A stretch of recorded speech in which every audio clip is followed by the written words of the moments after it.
Tartu linn osaleb projektis Annelinn Pluss ja see projekt keskendub keskkonnasõbraliku piirkonnapõhise renoveerimise arendamisele.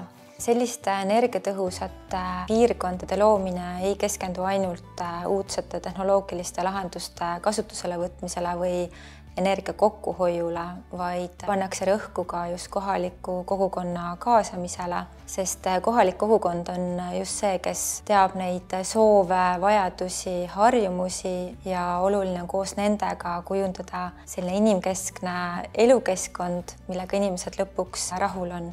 Maja on ju vist 89. aasta omab juba, see on juba üle 30 aasta.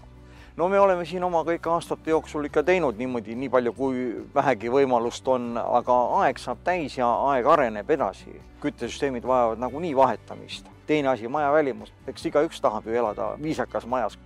Annelinn Pluss projekt on kohalikku kogukonda kaasanud algusest peale. Koos elanikega uurisime kogu piirkonda katvas uuringus nende soove, vajadusi ja ka valmisolekut renoveerimise suunal. Samuti oleme läbi viinud arvukalt info- ja teavitusüritusi ning mitu koosloome protsessi. Hästi tore on näha, kui hoolega inimesed tahavad kaasa mõelda ja kaasa rääkida.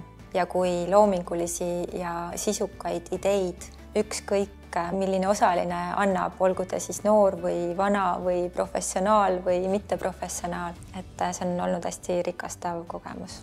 Oi, neid on vist ikka päris palju olnud, isegi talvel külmetamist oli ja rahvas tuli ja Annelinn Pluss programm on päris palju juurde andnud, ikka just tehnilisi teadmisi ja on võimalik nende käest palju küsida juurde, mis ma olen arvanud ja teiste kogemused, seal on meil ju kohtumisi on renoveeritavate maja esindajatega ja see on ikka väga palju juurde andnud inimestele, nende huvile.